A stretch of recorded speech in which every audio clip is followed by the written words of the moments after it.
je pourrais simplement dire que Laurent Hakoun, c'est aussi ce jeune adolescent qui, dans les années 70, a rencontré, parmi le corps professoral ivoirien au lycée classique d'Abidjan, cet homme qui est par la suite devenu non seulement son ami, mais surtout son prof, donc ce que certains appellent un mentor. Cet homme-là, c'était Laurent Gbagbo. Je disais que c'est le corps professoral, donc il y avait quelques Ivoiriens, mais c'était la domination à travers la coopération. Et pour nous, jeunes élèves à cette époque-là, avoir des professeurs nationaux, c'était un motif de fierté, mais en même temps aussi un symbole. Et donc, c'est dans ces années 70 que nous avons rencontré Laurent Gbagbo. Prof, mais ami, parce que c'est comme ça qu'il nous traitait. Et depuis cette période-là, nous ne nous sommes plus quittés physiquement, parce que à la fin des années 70, au mois non, à mi-70, au mois de 71, au mois de mars, nous l'avons retrouvé comme détenu politique, mais sous l'habillage de service militaire à Séguéla. Tout à l'heure, quand on aura fini, je vais vous montrer l'image de ces jeunes gens, certains étudiants, certains fonctionnaires comme Laurent Gbagbo lui-même, et des élèves dont je faisais partie. Nous nous sommes retrouvés à Séguéla. Et c'est là. Quelle raison? Parce que nous contestions l'embrigadement de la jeunesse, surtout la jeunesse estudiantine et scolaire, qui, dans les années 60, fin 68, début 69, était obligée d'appartenir à un mouvement politique appelé le mouvement des étudiants et élèves de Côte d'Ivoire, le MEESI. Et c'était une obligation. Nous avons dit non.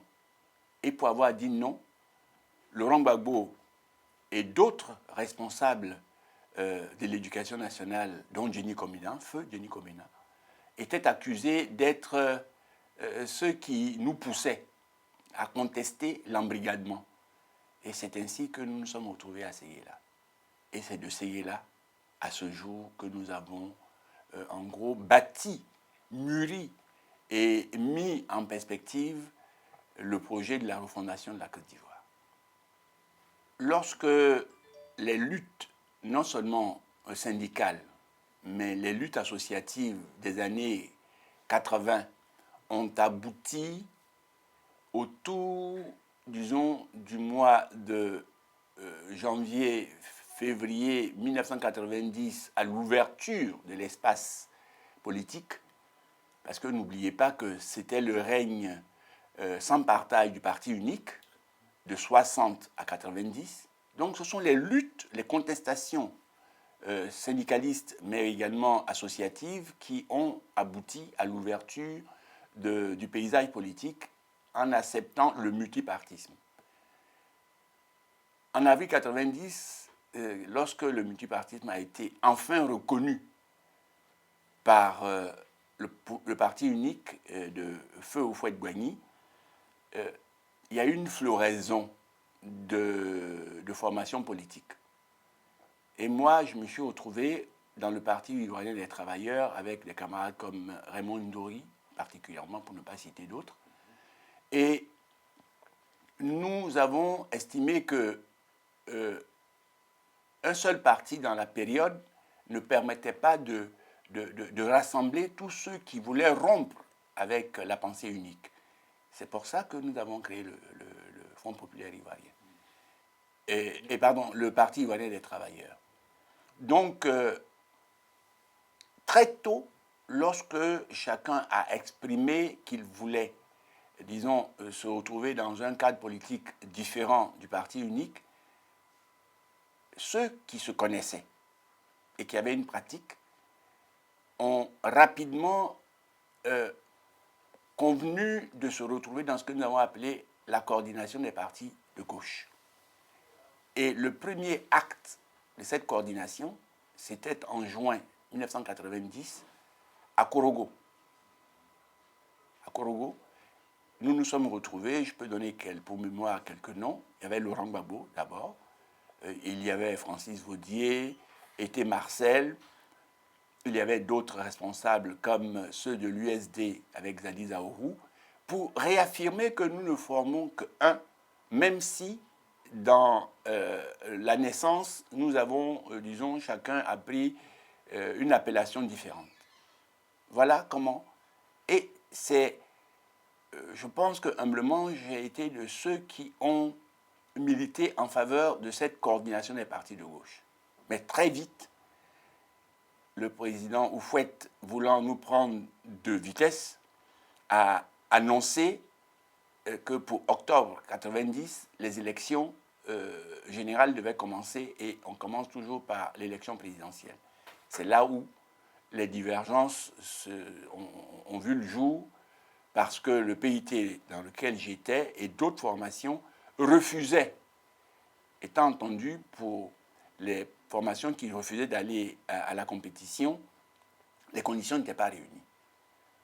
Laurent Gbagbo a vu juste, il a dit, oui, ce n'est pas réuni, mais c'est en nous battant, en allant à ces élections-là, pour que le témoignage devant l'histoire soit retenu que, à partir de 90, même lorsque les conditions ne sont pas réunies, Houphouët n'était pas le seul candidat. Voilà, si je peux m'exprimer ainsi, ce qui s'est passé.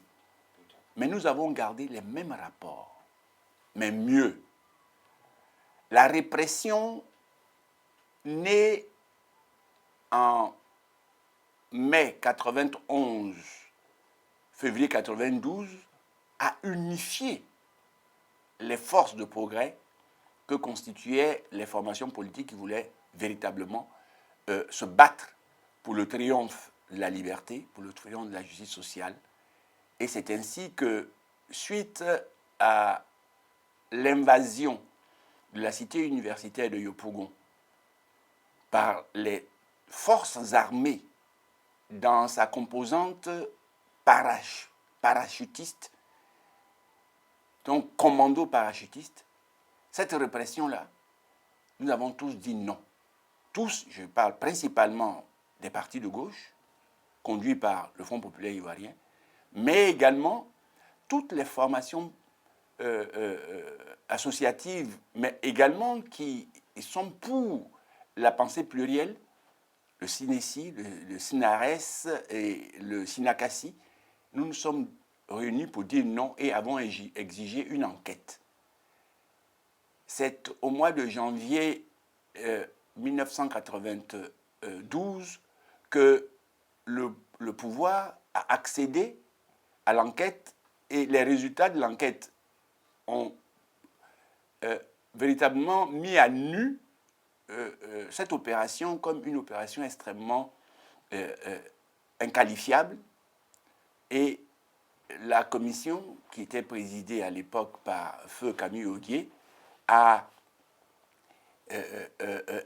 demandé que des sanctions soient prises contre tous ceux qui ont commis des actes attentatoires à la liberté, mais surtout à la dignité humaine, que cela soit puni. Le président Houphouët a refusé, et c'est ainsi que nous avons organisé la marche commune de toutes les forces de progrès, mais je dis bien conduit par le Front populaire ivoirien, que cette marche commune-là a été réprimée dans le sang. Cette marche a failli coûter la vie au président Laurent Gbagbo, à Simone Iweru Gbagbo, à d'autres responsables comme Feu Georges Kofi et autres qui ont non seulement subi physiquement des agressions, mais également aussi de nombreux leaders politiques ont été arrêtés, et des leaders syndicalistes ou des leaders des organisations de défense des droits de l'homme, le cas de Yesegui René. Donc, le pouvoir, en réalité, qui à l'époque se cherchait à obéir aux ordres de M. Ouattara, qui était le Premier ministre de Fouette. Il voulait arrêter la démocratie. Mais tout le pouvoir PDCI, c'est-à-dire le parti unique, dans la pensée et dans la pratique, n'acceptait pas la différence que les formations politiques de gauche, et principalement le FPI, voulaient instaurer dans le paysage politique. Tout à fait. Voilà comment nous nous sommes retrouvés. Nous nous sommes retrouvés donc le 18 février, tous en prison, majoritairement. Il fallait, pour les tenants du pouvoir à l'époque, arrêter le processus multipartisan, arrêter la marche vers la démocratie. Et ils n'ont pas pu. Ils n'ont pas pu. Il faut dire que entre les années 1995 et 2000, le FPI qui avait boycotté l'élection présidentielle, parce que j'étais déjà militant du FPI depuis fin 92, début 93, et officiellement au congrès de 94, le président Laurent Gbagbo m'avait fait l'amitié de m'appeler à ses côtés comme secrétaire général adjoint. C'était Sangaré, le secrétaire général. Et donc, dans ces années 95-2000, tout le projet du FPI, à l'époque, était comment nous organiser pour arracher le monopole de l'organisation des élections à l'administration, qui était une administration partisane, puisque tous ceux qui exerçaient les fonctions d'administrateurs dans ce pays se croyaient redevables du parti unique. Et donc, le jeu électoral était un jeu faux. Et pour illustrer ce que je dis, dans les années 80-90, les premiers résultats à l'intérieur même du parti unique qui voulait avoir des candidatures multiples, les premiers résultats, vous savez d'où ça venait? Les premiers résultats qui étaient communiqués pour les différentes élections venaient de Kani. Si vous connaissez le Ouroulogou, si vous voyez Kani, pour avoir les résultats de Kani, il faut quand même aller un peu, il faut chercher.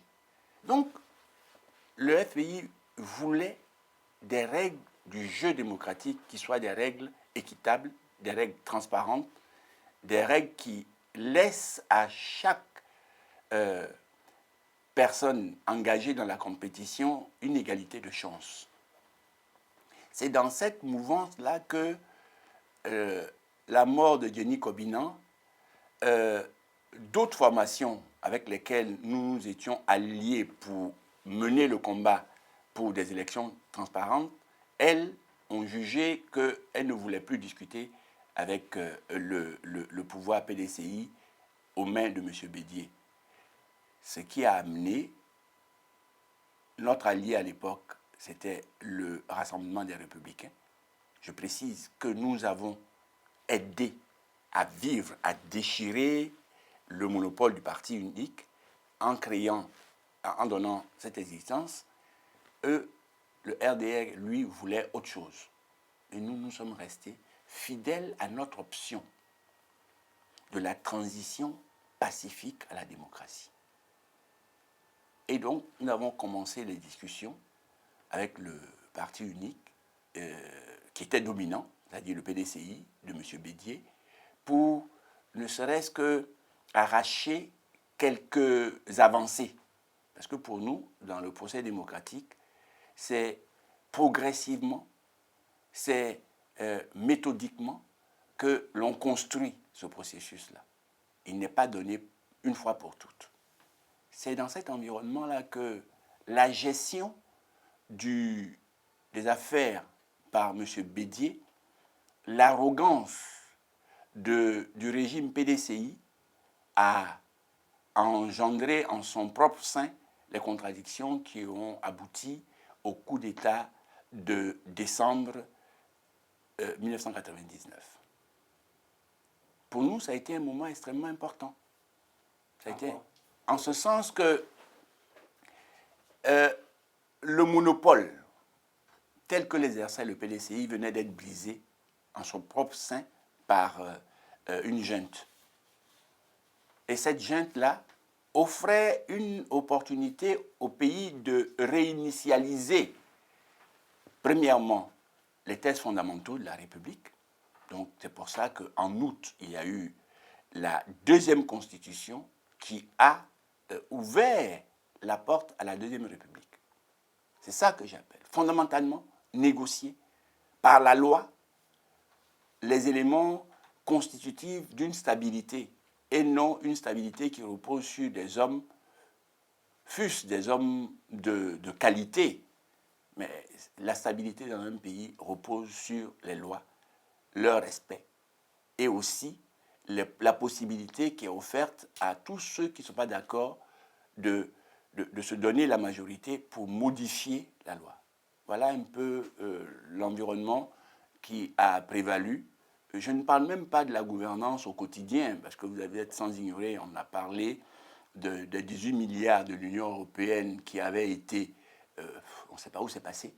Et tout cela, l'un dans l'autre, la gouvernance Bédier s'est achevée sur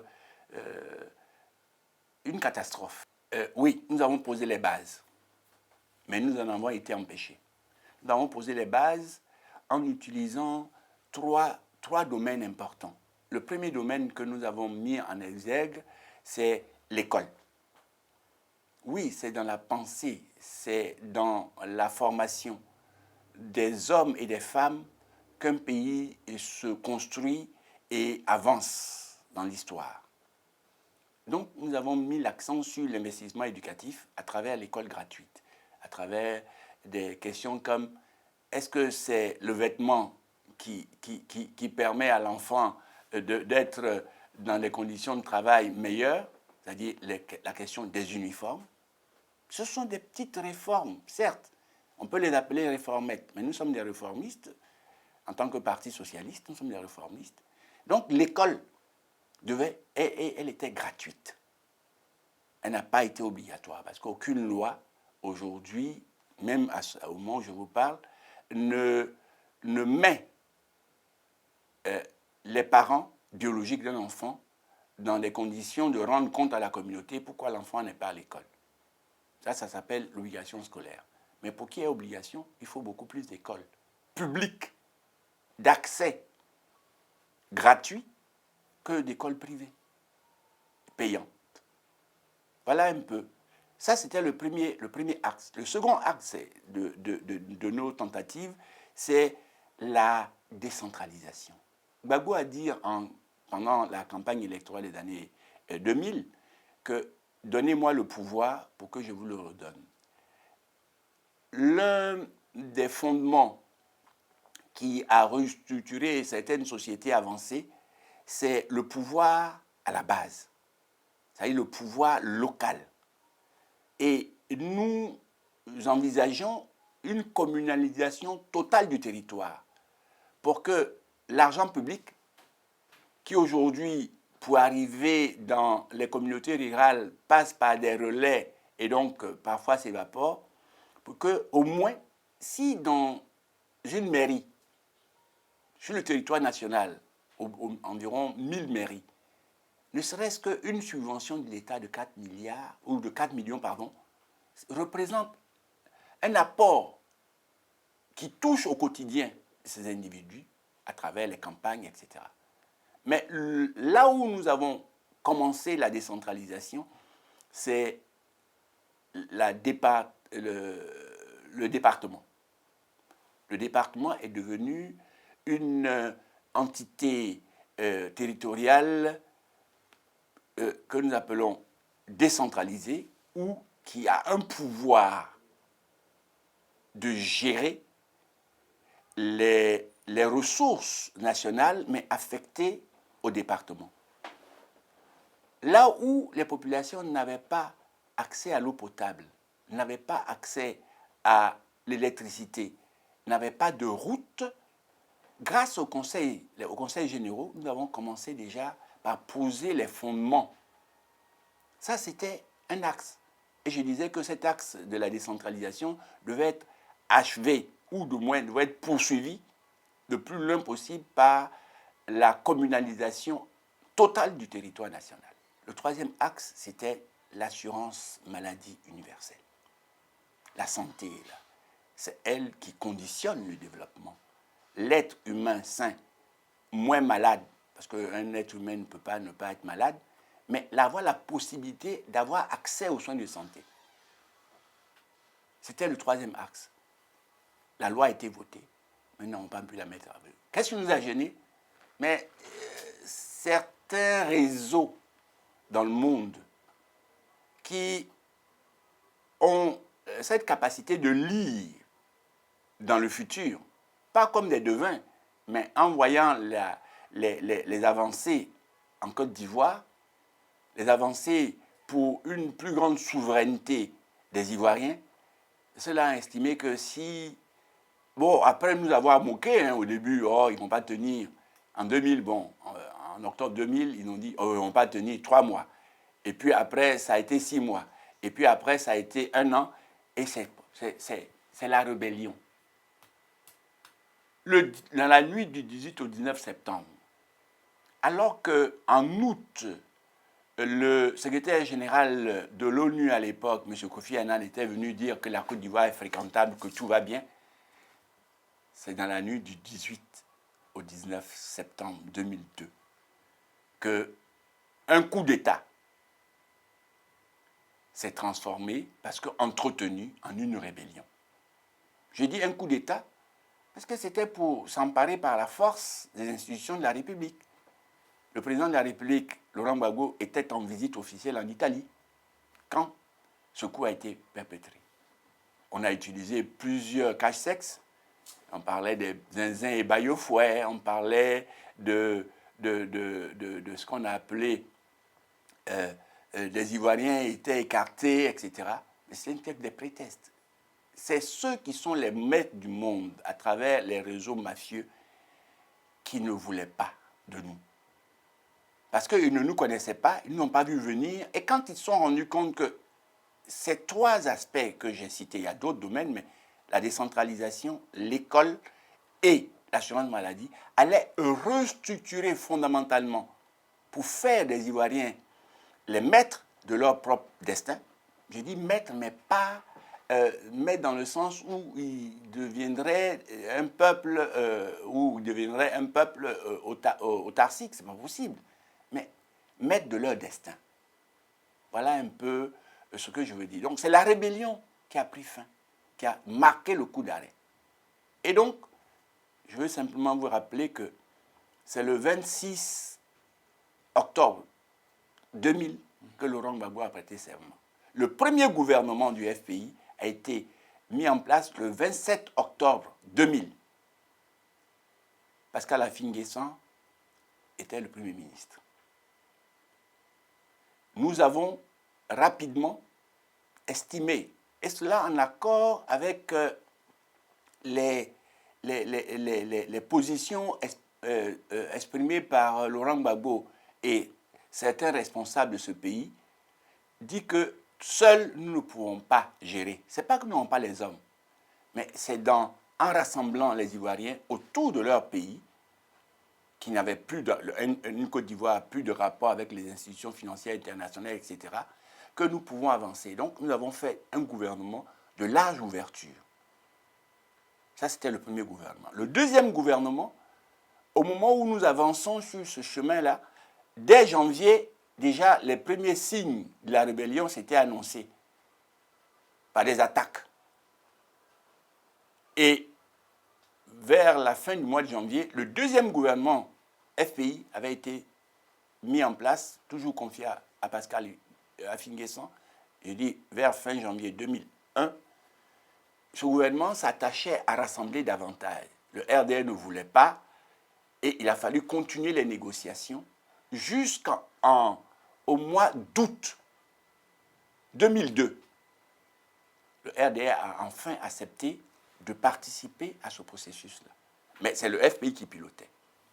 Le 19 septembre, coup d'État. À partir de cet instant-là, nous ne pouvons plus. Et dès janvier 2013, après Marcoussis et Kléber, la Côte d'Ivoire était gérée par l'ensemble des forces politiques et des forces de la rébellion qui s'étaient rendues à Marcoussis.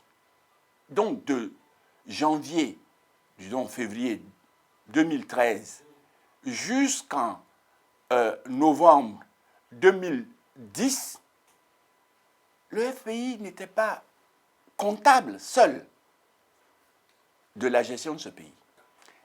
Et cela participe de cette campagne de diabolisation. Laurent Gbagbo, c'est le diable, mais parce qu'il est insoumis, parce que Laurent Gbagbo a des idées, parce que Laurent Gbagbo est généreux. Et ça gêne.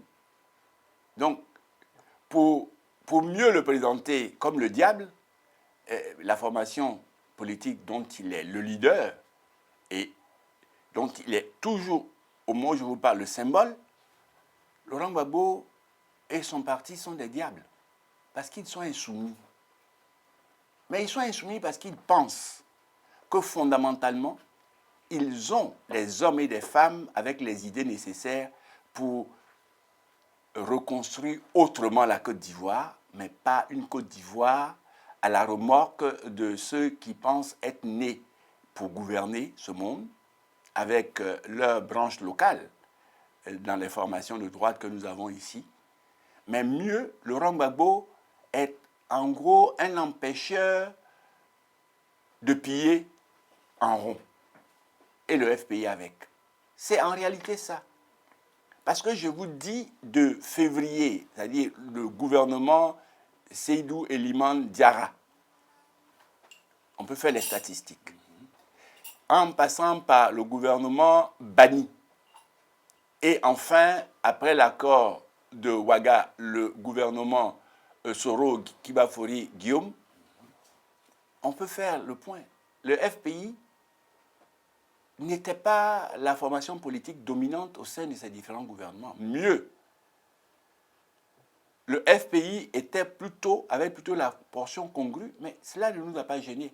Mais Gbagbo, au sortir de Kléber et de Marcoussis, certains présentaient comme la reine d'Angleterre, c'est-à-dire qui est là, mais qui ne gouvernait pas, Gbagbo et les patriotes ivoiriens, le FPI en tête, ont résisté et ont toujours demandé qu'on applique la loi, c'est-à-dire la Constitution. Donc, on rend Gbagbo responsable, c'est vrai, c'est lui qui nommait, c'est vrai, c'est lui qui, à l'issue du Conseil de ministres et dans la recherche de la paix, faisait les concessions si nécessaires pour le pays et non pour ses intérêts, ni pour les intérêts de la Côte d'Ivoire et du FPI. Mais oui, il est responsable, mais il n'est pas coupable. Parce que c'est lui qui était le chef de l'État. Certains même n'osaient même pas l'appeler Monsieur le Président de la République, Monsieur, bon, c'est le chef d'État, oui, c'est vrai. Ça, il est responsable, mais il n'est pas coupable.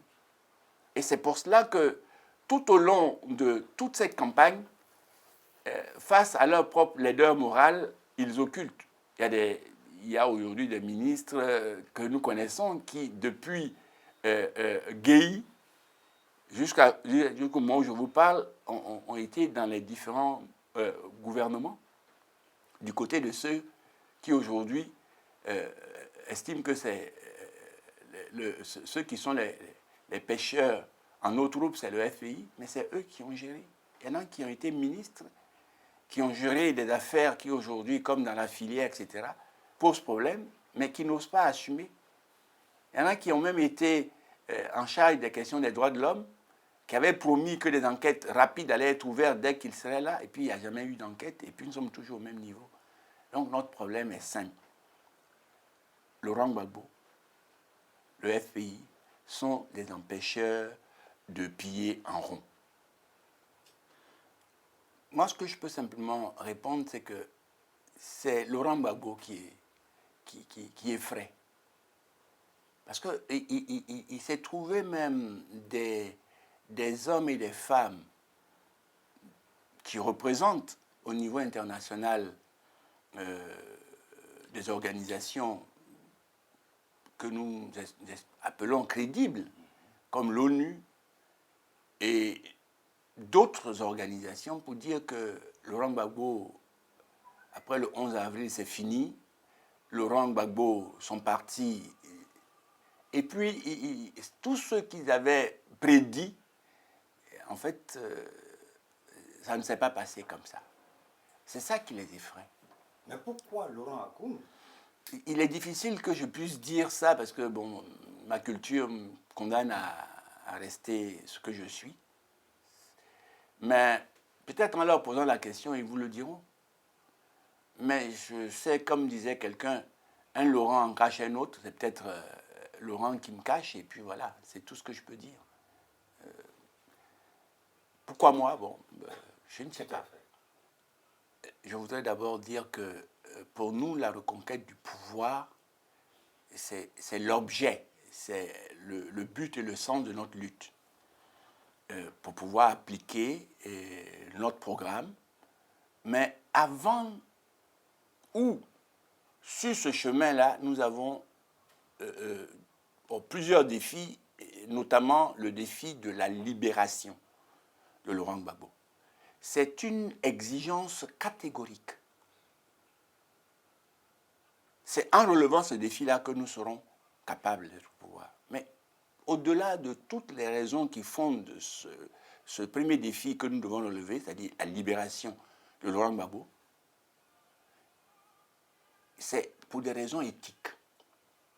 Oui, si dans tout procès humain, il n'y a pas d'éthique, c'est-à-dire on ne s'accroche pas à des valeurs morales, ce n'est pas la peine. Moi, mon camarade est en prison, mon maître, comme j'aime aussi souvent le dire, est en prison. Et puis, bon, je vais aller à la soupe, quoi, pour ceux qui le demandent. Non, non, ça ne se fait pas. Je voudrais vous rappeler que cette expression-là, parfois, me fait sourire. Qui tourne la page? C'est nous qui décidons de tourner la page. Et pourquoi nous tournerons aujourd'hui la page de Laurent Gbagbo? Injustement retenu à la haie pour des crimes, puisqu'on parle de crimes contre l'humanité, pour des crimes qu'il n'a pas commis, et pour lesquels crimes, même un début de commencement de preuve n'arrive pas. Parce que les faits, là, pour qu'il y ait preuve, c'est la véracité des faits, donc le factuel. Quel fait? Voilà. Pour nous, c'est une nécessité. Et c'est pour ça que l'expression que nous utilisons, et que j'utilise personnellement, c'est une exigence catégorique. Ouais, c'est vrai que ceux qui ont pignon sur rue, ce sont ces grandes puissances Tout à fait. qui, en gros, sont les maîtres du monde, mais dans plusieurs types de réseaux. Non. Non, il est difficile. Au nom de l'éthique, au nom des valeurs auxquelles nous croyons, et une des valeurs, c'est notre souveraineté, non, on ne tourne pas la page. Le peuple de Côte d'Ivoire, moins dans sa composante qui se reconnaît en Laurent Gbagbo, le peuple du FPI, en son temps, sauront apporter les réponses, si nécessaire, à la question de tourner la page. Mais aujourd'hui, le phénomène Gbagbo, là, plus il est même embastillé aujourd'hui, plus ce phénomène-là est patent. Mieux, Laurent Gbagbo déporté, au-delà de ce qu'on peut appeler de l'icône, c'est-à-dire de l'image que l'on retient de lui, mais c'est le Laurent Gbagbo qui est celui qui peut donner à certains peuples, ou à certains peuples africains pour être relatif, restituer la dignité qu'on nie à ces peuples-là.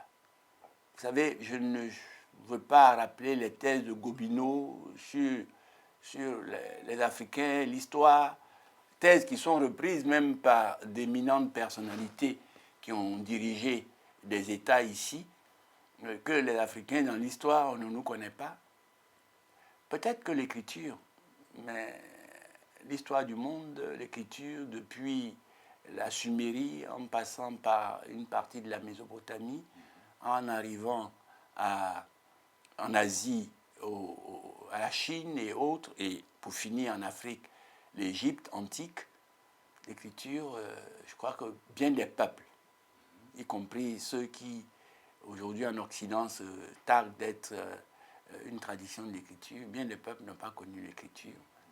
J'ai oublié de citer l'histoire des Mayas aussi, mais enfin, non, nous avons une histoire, et c'est cette histoire-là qui doit faire notre fierté, sans pour autant nous enfermer, mais en restant ouverts. Mais on ne peut pas prendre les autres et puis dire c'est ça l'exemple modèle, non. Ils sont, dans leur histoire, dans leur contexte, importants. Mais nous aussi, nous devons.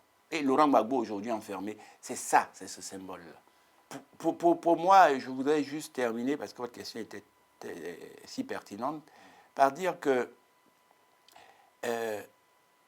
c'est le peuple du FPI, c'est une partie du peuple de Côte d'Ivoire qui, en son temps, c'est-à-dire il choisira le moment de tourner la page Gbagbo. Mais Gbagbo est actuel. C'est-à-dire on parle de cet homme-là comme si on voulait le trucider aujourd'hui.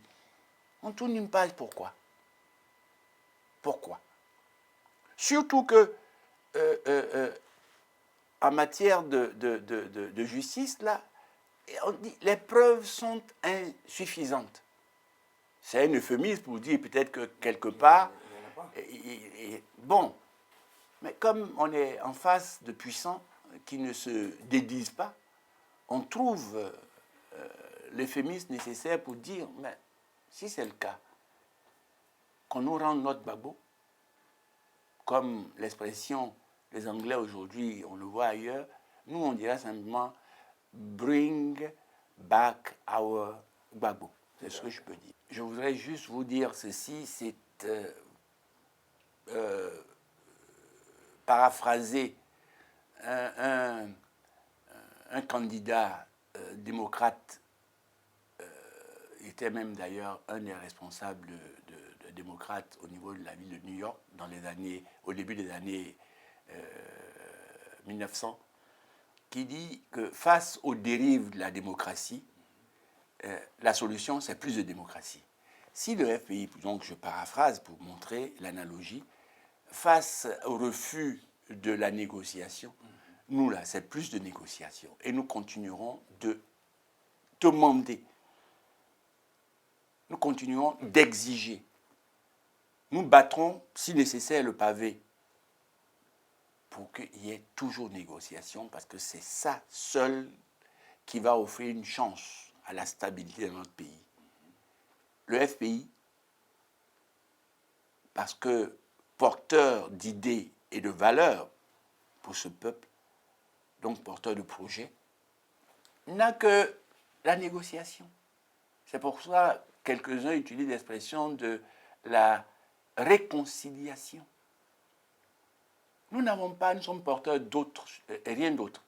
Et tout à l'heure, au début de cet entretien, je vous ai dit, je vais vous montrer la photo où quelques jeunes Ivoiriens étudiants, élèves, avec ces fonctionnaires qui étaient Gbagbo, cette fois je donne le nom, Jenny Kobenan et Oba Albert, quand nous nous sommes retrouvés dans un camp militaire, avons appris le maniement des armes.